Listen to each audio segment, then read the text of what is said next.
पाया जा सकता है। ये हम भागवत की कथा से सीखते हैं। राजा परीक्षित को 7 दिन में ही मरना था।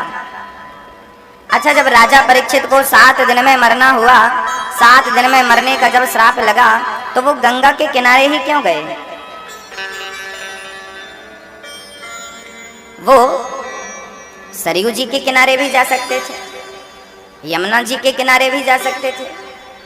राजा परीक्षित को जब श्राप लगा तो वो गंगा के किनारे ही क्यों गए?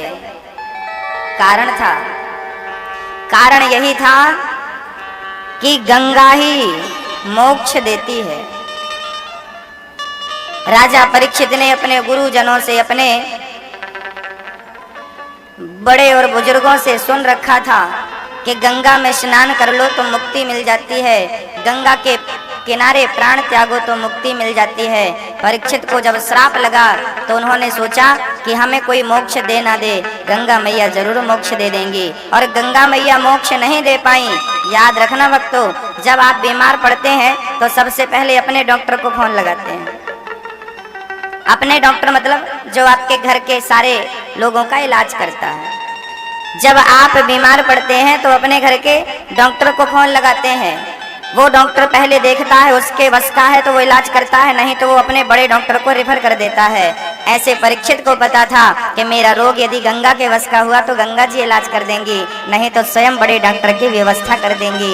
इसलिए गंगा मैया के किनारे परीक्षित जी गए और गंगा मैया जब इलाज नहीं कर पाई तो वहीं बड़े डॉक्टर का आगमन हो गया। और वो बड़े डॉक्टर कौन थे?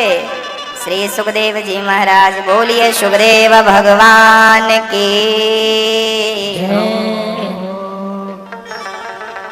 सुखदेव जी महाराज का आगमन हो गया। सुखदेव जी आए हैं, सभी लोगों ने खड़े होकर उनको नमस्कार किया, सबने उनका अभिवंदन किया, स्वागत किया। सुखदेव जी को परीक्षित ने आसन दी, वहां पर बैठे और बिना देर लगाए हुए परीक्षित ने प्रश्न कर दिया और भगवत कथा की बेड़ियों में बांध दिया। परीक्षित ने प्रश्न किया है, गुरुदेव जिसे 7 दिवस में मरना हो उसे क्या करना चाहिए? सुखदेव जी बड़े प्रेम से मुस्कुराते हुए जवाब देते हैं, वरीयाने स्थिते प्रश्न क्रतो लोकहितं नृप आत्मवित् सम्मतः पुंसाम् श्रोतव्यादिषु यः परः। वरीयाने स्थिते प्रश्नः क्रतो लोकहितं नृप। हे नृप, हे राजन, सुखदेव जी कह रहे हैं, राजन आपने मनुष्य के कल्याण हेतु बड़ा उत्तम प्रश्न किया है। मैं आपके कल्याणार्थ इस प्रश्न का उत्तर देता हूं। जिसे 7 दिन में मरना हो उसे क्या करना चाहिए? हम सबको कितने दिन में मरना है भक्तों?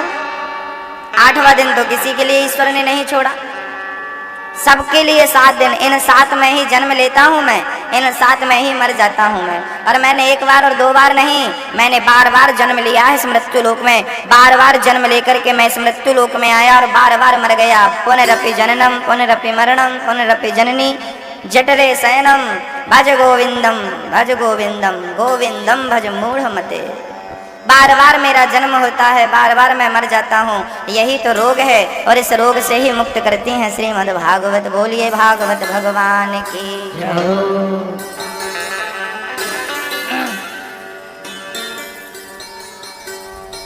सुखदेव जी कहते हैं, राजन जैसे जल्दी मरना चाहिए उसे सबसे पहले अपनी निद्रा का त्याग करना चाहिए।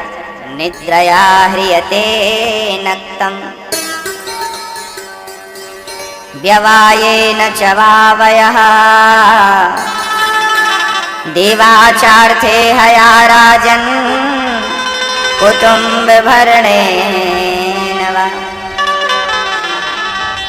श्री सुखदेव जी महाराज कहते हैं, जैसे जल्दी मरना हो उसे अपनी निद्रा का त्याग करना चाहिए। जो समय हम सोने में लगाते हैं वो समय भगवान के स्मरण में लगना चाहिए, भगवान के चिंतन में लगना चाहिए। क्योंकि कबीरा सोकर क्या करे उठ कर जपो मुरारी। एक दिन तो है सोवना लंबे पैर पसारे। कबीरा सो कर क्या करे, उठ कर जपो मुरारी। एक दिन तो है सोवना लंबे पैर पसारे। 1 क्विंटल गेहूं हमारे पास है, व्यापारी बता देता है भाई हम इसके 1100, 1200, 1500 जो भी है वो दे पाएंगे, इससे ज्यादा नहीं दे पाएंगे। ऐसे पुण्य का जो आपका खाता है, पुण्य का जो फल है उसका इतना सुख मिलेगा, पाप का इतना दुख दे दे। आपको पता हो या ना पता हो, मानो अथवा मत मानो, लेकिन आप और हमसे जो भी पाप हुए हैं हमें उनकी सजा इसी जन्म में भोगनी पड़ेगी, क्योंकि ईश्वर का काम भी अब फास्ट हो गया है। पहले तो इस जन्म की अगले जन्म में सजा देते थे भगवान, लेकिन मनुष्य एडवांस हो गया तो भगवान ने भी अपने सारे कंप्यूटर वगैरह अपडेट कर दिए। अब इस जन्म का इसी जन्म में मिलेगा। इसलिए आज के प्राणी को जरा सावधान रहना चाहिए। आज का किया कल नहीं मिलता, आज का किया आज ही दिख जाता है ना। इसलिए बचिए भक्तों, संग्रह करने की जरूरत नहीं है। किसी ने कहा महाराज जी तो रोटी कपड़ा और मकान तो चाहिए ना। भाई ज्यादा संग्रह ना करें फिर भी रोटी तो चाहिए, कपड़ा तो चाहिए, मकान तो चाहिए।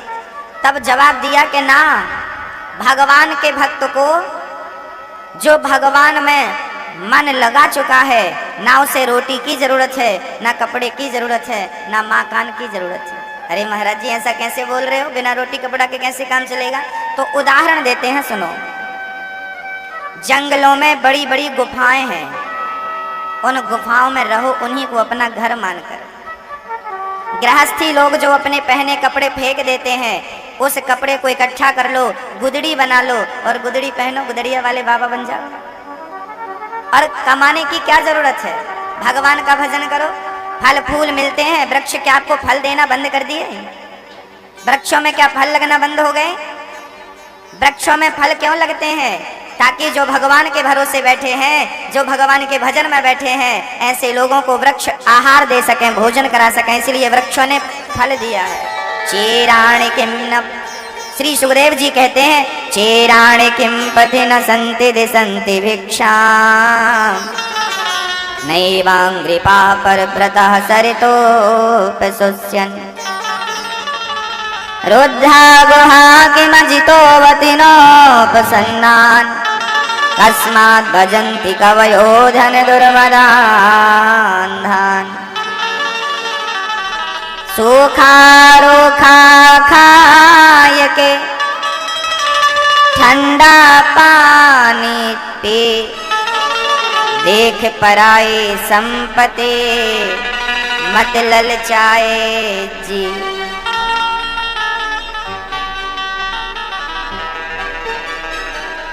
हमारा बिस्तर, हमारी तकिया, हमारा बर्तन तो हमारे पास रहता है।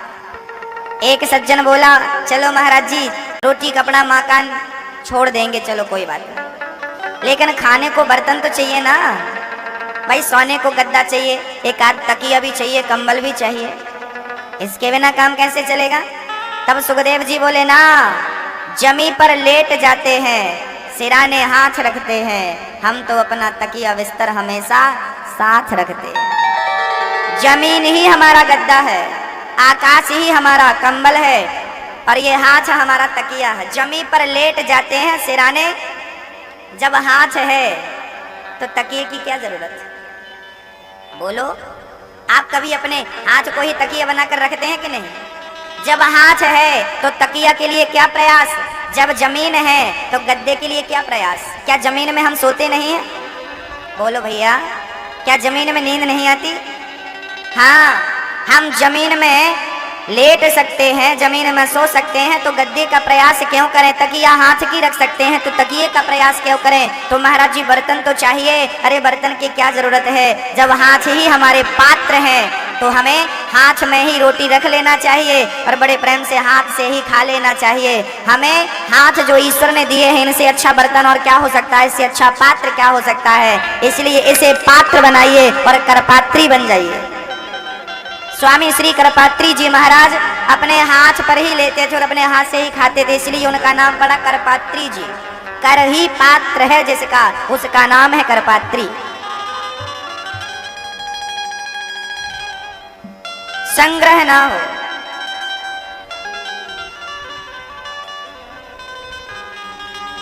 परेशानी बिल्कुल ना हो, भगवान में मन लगा दिया है तो संसार की कोई भी वस्तु साथ नहीं होनी चाहिए।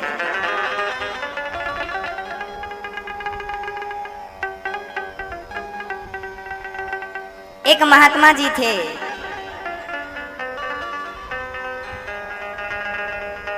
उन्होंने घर छोड़ दिया, पत्नी छोड़ दी, पुत्र छोड़ दिया, घर छोड़ दिया, पैसा प्रॉपर्टी सारी चीज छोड़ दी और भजन करने लगे। तभी क्या हुआ, भजन करते करते उनके पास एक कंबल था ओढ़ने के लिए। महात्मा जी उस कंबल को साथ में लेकर चलने लगे। किसी ने कहा, महात्मा जी आपने तो सब कुछ छोड़ दिया है, आपसे ये कंबल नहीं छूट रहा है। अरे बोले, रात को ठंडी लगती है ना तो ओढ़ लेते हैं। तब सामने वाले ने कहा कि परिवार छोड़ दिया, धन दौलत छोड़ दी, रिश्ते नाते छोड़ दिया, घर मकान छोड़ दिया, लेकिन अभी तक कंबल में मन लगा हुआ है, कंबल नहीं छूटा। मन घर में लगे, पत्नी में लगे या किसी वस्तु में लग जाए, लग तो जाएगा ना। अरे भगवान के लिए जब दुनिया छोड़ी है तो ये तुच्छ चीजें भी त्याग दो और बस परमात्मा का स्मरण करो। मेरे तो गिरधर गोपाल दूसरो ना कोई। किसी चीज में मन ना लगे, क्योंकि मन कहीं भी लग जाए। भरत जी का मन मृग में लगा तो दूसरे जन्म में वो मृग बनकर आ गए, जड़ भरत।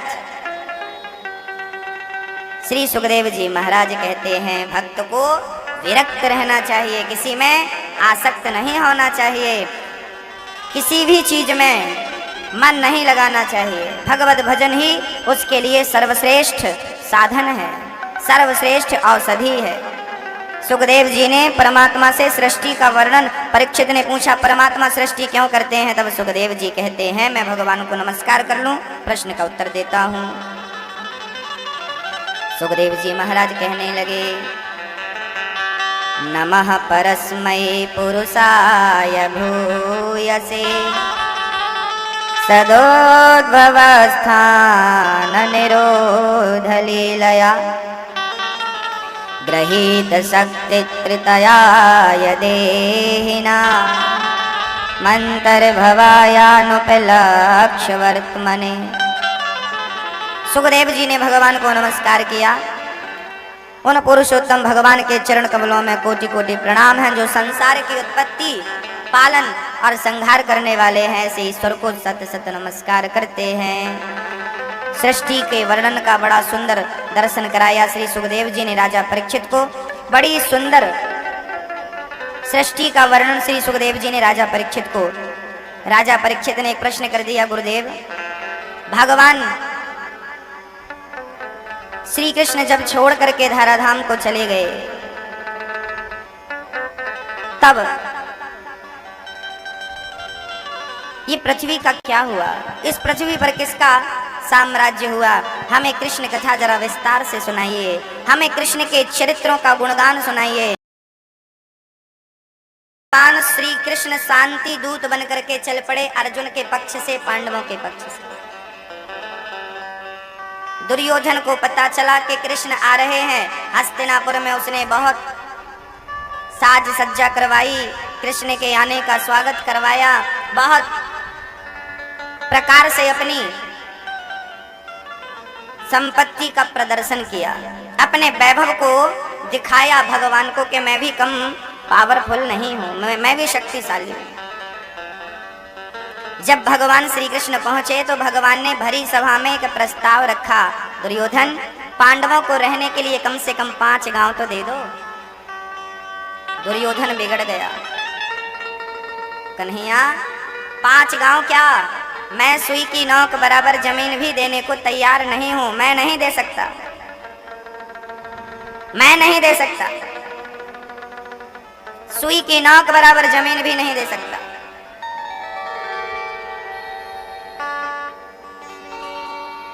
भगवान ने समझाया, अर्जुन दुर्योधन सुई की नोक बराबर जमीन नहीं दे सकता। भाई ये पूरा राज उन्हीं का तो था जिनसे तूने छीन लिया जुआ में। बहुत समझाया पर माना नहीं। विनाश काले विपरीत बुद्धि। दुर्योधन ने सुई की नोक बराबर जमीन देने का मन नहीं बनाया। अरे जो सुई की नोक बराबर नहीं दे पा रहा था वो जब मरा तो क्या सुई की नोक बराबर लेकर गया? संसार का प्राणी कितना पागल है, वो रत्ती रत्ती जमीन के लिए, 1-1 इंच जमीन के लिए लड़ता और मरता है। भूल जाता है कि जिसके लिए हम लड़के मर रहे हैं वो यहीं का यहीं रह जाएगा। दुर्योधन नहीं देता, भगवान पर टूट पड़ा, आक्रमण कर दिया। भगवान ने उसे पछाड़ दिया और खड़े होकर भगवान ने अपनी दिव्य लीला उसे दिखाई। पितामह भीष्म ने समझाया, मूर्ख, जिस कृष्ण से तू उलझ रहा है वो जगत पिता परमात्मा है। दुर्योधन बोला, मैं नहीं मानता। अच्छा, दुर्योधन के साथ समस्या तो यह थी कि वो भगवान को भगवान ही स्वीकार नहीं करता था। वो भगवान को भगवान मानने को तैयार ही नहीं था। पांडव में और कौरवों में अंतर कितना था?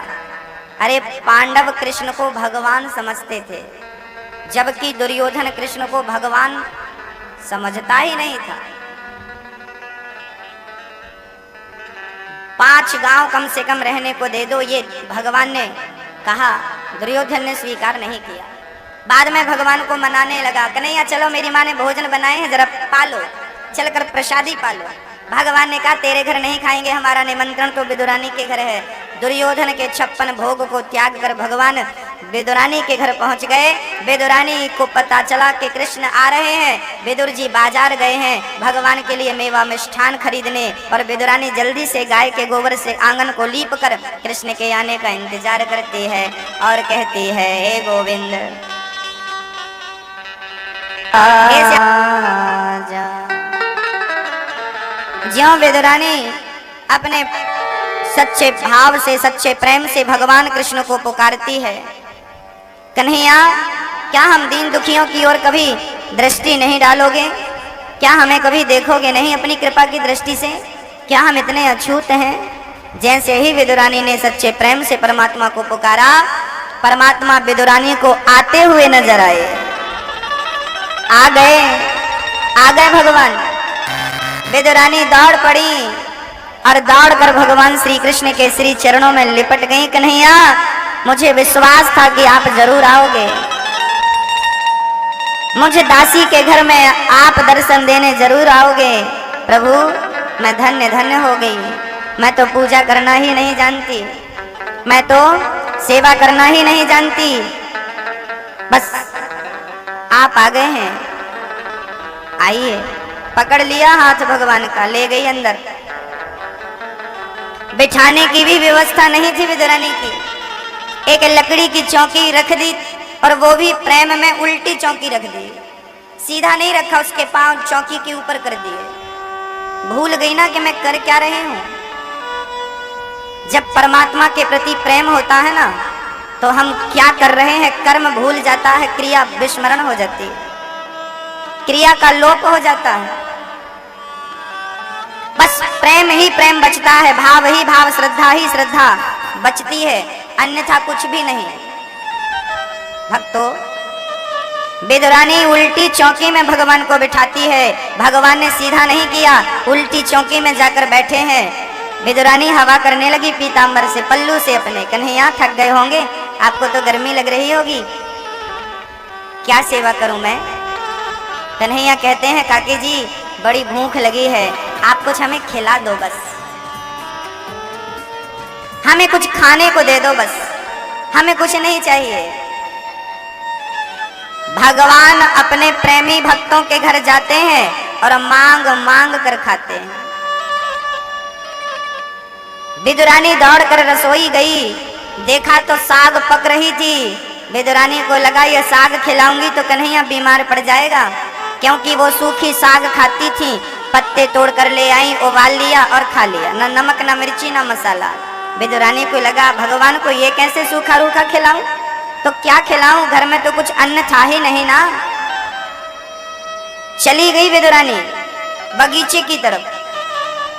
पके पके केले, सुंदर सुंदर केले तोड़ तोड़ कर ले आई। भगवान के मध्य बैठ गई, करीब बैठ गई और छिलका छीलती जाती है। कन्हैया क्या मेरे हाथ से ये फल खाओगे? हाँ हाँ काकी जी आप दीजिए, मैं तो बहुत भूखा हूँ, जल्दी से खिलाइए, बड़ी भूख लगी है।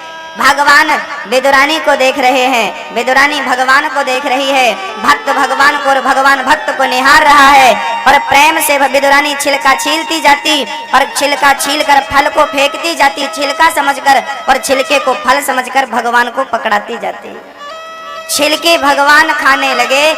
खिलाने वाले को भी पता नहीं था कि मैं क्या खिला रही हूँ, और खाने वाले को भी पता नहीं था मैं क्या खा रहा हूँ। यही तो प्रेम है।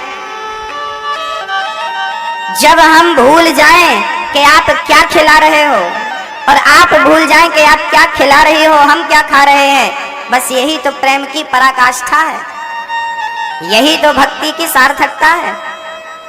भूल गई विदुरानी जी, और धन्य है भगवान जो भक्त के दिए छिलके खाते हैं।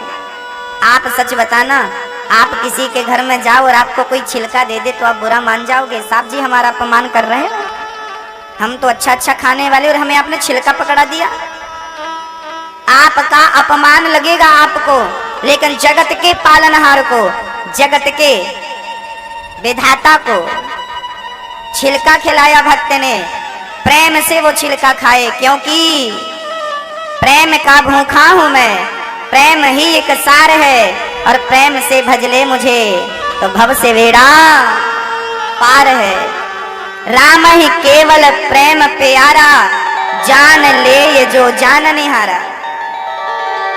भगवान को प्रेम चाहिए, भगवान प्रेम के भूखे हैं। प्रेम का भूखा हूं मैं, प्रेम ही एक सार है, और प्रेम से भजले मुझे तो भव से वेड़ा। यदि प्रेम से छिलका खिलाया तो भगवान छिलके खाते हैं। अरे प्रेम से बेर खिलाया माँ सबरी ने, बताइए मैया खाया ना भगवान आए तो क्या करेगी माँ? कहती है विदुरानी शबरी माँ, राम जी आएंगे हम जंगल को जाएंगे, जंगल में जाके मीठे मीठे बेर लाएंगे, और बेरों का भोग अपने, बेरों का भोग अपने राम को लगाएंगे, बेरों का भोग अपने राम को लगाएंगे। बोल बोल बोल कागा राम कब आएंगे? कब आएंगे राम? विदुरानी आज वही प्रेम से भगवान को खिला रही है जिस प्रेम से मां शबरी ने भगवान श्री राम को खिलाया था। एक के घर छिलका खाते हैं तो दूसरे के घर बेर खाते हैं, तो तीसरे के सुदामा के चावल खा लेते हैं कच्चे। आपने कच्चे चावल खाए? बोलिए, आप कच्चे चावल खाते हैं? भगवान श्री कृष्ण ने कच्चे चावल खाए कि नहीं? क्यों खाए? क्या भगवान को आदत थी कच्चे चावल खाने की? भक्तों, भगवान को कच्चे चावल खाने की आदत नहीं थी। भगवान तो प्रेम से जो भक्त जो खिला देता है, पत्रम पुष्पम फलम तोयम यो में भक्त्या प्रयच्छति। परमात्मा को प्रेम से जो वस्तु समर्पित की जाए, परमात्मा उसे स्वीकार कर लेते हैं। खिलाने वाले के हृदय में प्रेम होना चाहिए, खाने वाला तो सब खाने को तैयार है। प्रेम से खिलाए भक्त बस।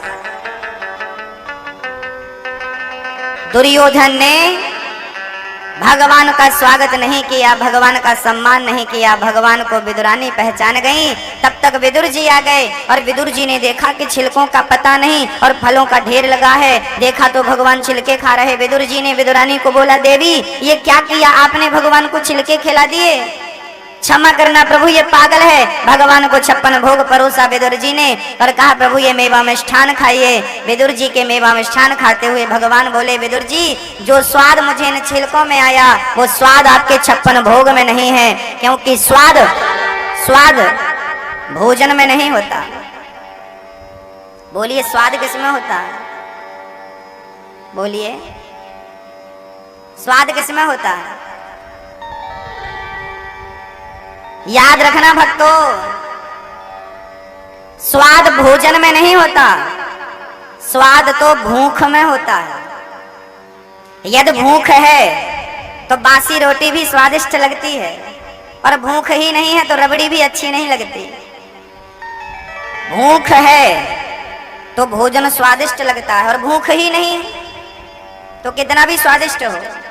तो स्वाद भोजन में नहीं होता, स्वाद तो भूख में होता है। भूख हो और वो भी खिलाने वाले के हृदय में प्रेम हो। याद रखना भोजन वहां किया जाता है जहां या तो पेट में भूख हो, या तो सामने वाला प्रभावशाली हो, या तो भाव हो, या तो प्रभाव हो, या तो भोजन का अभाव हो। भगवान बोले दुर्योधन ना तेरा इतना प्रभाव है, ना तेरे हृदय में भाव है, ना मेरे पेट में रोटी का अभाव है। मैं तेरे घर नहीं, मैं तो सच्ची भक्ति मती माँ के घर जाकर के मैं प्रेम का प्रसाद ग्रहण करूंगा। और 56 भोग त्याग कर दुर्योधन के विदुरानी के छिलके खाते हैं। दुर्योधन की मेवा त्यागी साग विदुर घर खाई, सबसे ऊंची प्रेम सगाई। प्रेम विवश अर्जुन रथ क्यों, प्रेम विवश अर्जुन रथ क्यों, भूल गए ठकुराई, भूल गए ठकुराई, सबसे ऊंची प्रेम सगाई। ओ सबसे ऊंची प्रेम सगाई।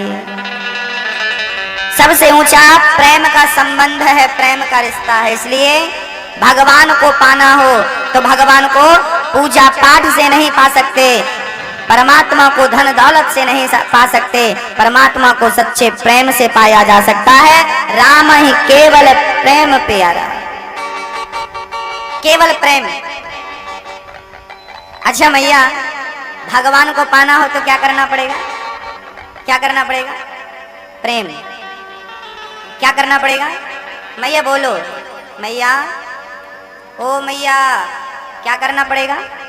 प्रेम करना। दादाजी क्या करना पड़ेगा? बोलो ना, हाँ जोर से बोलो। क्या करना पड़ेगा? प्रेम करना पड़ेगा। कैसा प्रेम करना होगा? क्योंकि प्रेम भी कई प्रकार का होता है ना। अच्छा आप किससे प्रेम करते हैं? अभी सच बताओ, आप लोग अभी किससे प्रेम करते हैं? किससे? ठीक है आप तो भगवान से करते हैं। आप बताइए आप किससे प्रेम करते हैं? माता पिता से। दादाजी आप किससे प्रेम करते हैं? हाँ? कोई कहता है हम माता पिता से प्रेम करते हैं, कोई कहता है हम अपने बच्चों से प्रेम करते हैं, कोई कहता है हम अपनी पत्नी से प्रेम करते हैं, कोई कह रहा है हम अपने भगवान से प्रेम करते हैं। चलो ये तो रही पुरुषों की बात, आप भी बता दो आप किससे प्रेम करती हो? हाँ? भगवान से। आप करती हो मैया भगवान से? सब थोड़ी करती हैं। आप बताओ मैया आप किससे करती हो? हाँ?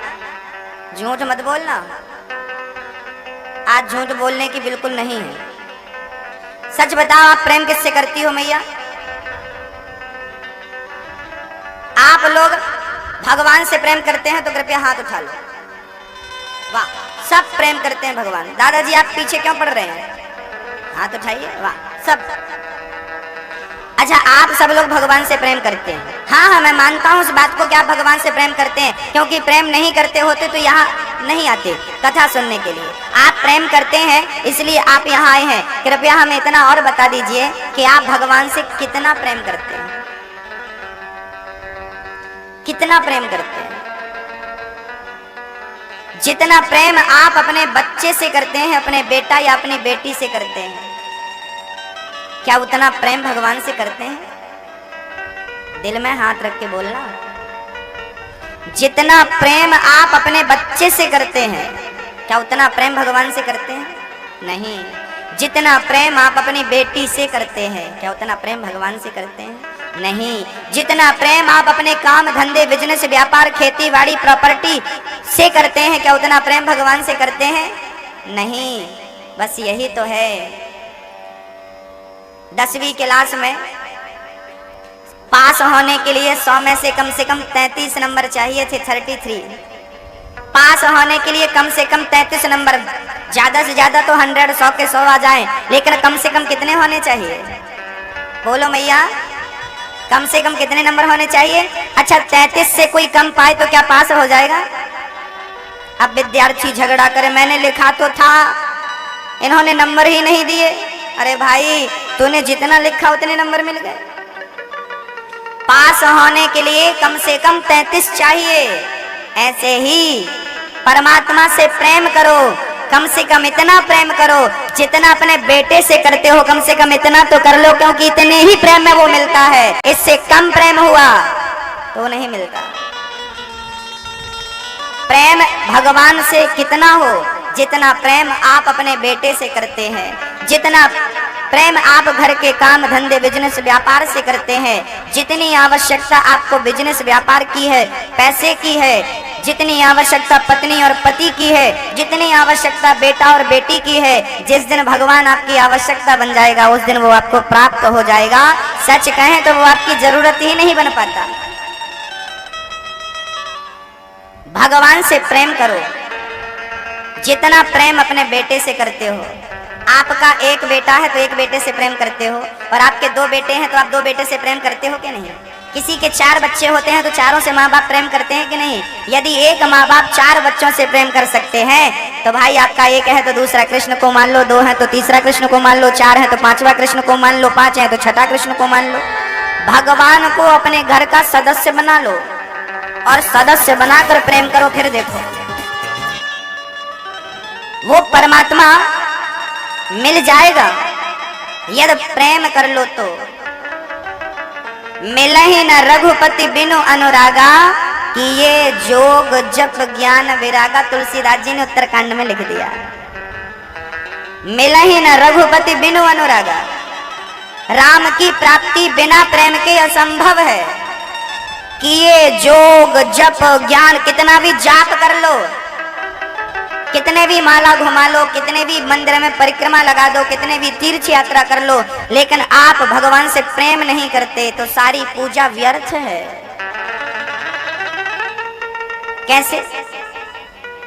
मैया जी, आपका पति आपको बढ़िया सा सोने का बड़ा सा मंगलसूत्र दे दे, आपका पति आपको बढ़िया सोने का बढ़िया सा बाजू बंद दे दे, आपका पति बढ़िया एक बंगला दे दे, गाड़ी दे दे, और आपको महीने की पूरी सैलरी लाकर दे दे, और कह दे कि मैं ये सारी चीजें तुझे देता हूं लेकिन प्रेम तुझसे नहीं करूंगा, मेरी सारी दौलत तेरी लेकिन मैं प्रेम तुझसे नहीं करूंगा, तो आपको मंजूर है? आपका पति सारी दौलत आपको दे दे और आपसे प्रेम ना करे, आपको मंजूर है? ओ मैया, मंजूर हो तो बताओ, मैं बोल दूंगा। बोलो, मंजूर है? आपको चाहिए पति की संपत्ति और पति आपको फिर प्रेम ना करे? अच्छा, आप अपने पति से क्या चाहती हो, धन दौलत की सच्चा प्रेम? बोलो, बोल दो, आज बैठे हैं बाजू में, बोल दो क्या चाहिए आपको? धन दौलत चाहिए अपने पति से कि पति का सच्चा प्यार चाहिए, प्रेम चाहिए ना? अरे आप साधारण स्त्रियां हो, हम साधारण व्यक्ति हैं संसार के। अच्छा बताइए दादाजी भैया जी, आप किसी के घर जाते हैं, तो आप उसके घर में क्या चाहते हैं? धन दौलत चाहते हैं कि सच्चा प्रेम चाहते हैं? प्रेम चाहते हैं ना। हम सांसारिक लोग हैं, तुच्छ से प्राणी हैं, हम प्रेम के भूखे हैं। जब हम प्रेम के भूखे हैं तो क्या भगवान वस्तु का भूखा है? अरे वो भी प्रेम का ही भूखा है। भगवान को वस्तु बाद में दो, प्रेम पहले दो। भगवान की पूजा कैसे करनी चाहिए? एक मैया ने प्रश्न किया, पूजा कैसी करनी चाहिए, स्नान कैसे कराना चाहिए, भगवान को क्या पहनाएं, क्या खिलाएं, क्या भोग लगाएं, कैसे पूजा? हमने कहा मैया कैसी भी पूजा करो, बस प्रेम से करो। भगवान प्रेम से छिलके खाते हैं, प्रेम से चावल खाते हैं, प्रेम से बेर खाते हैं, तो क्या प्रेम की पूजा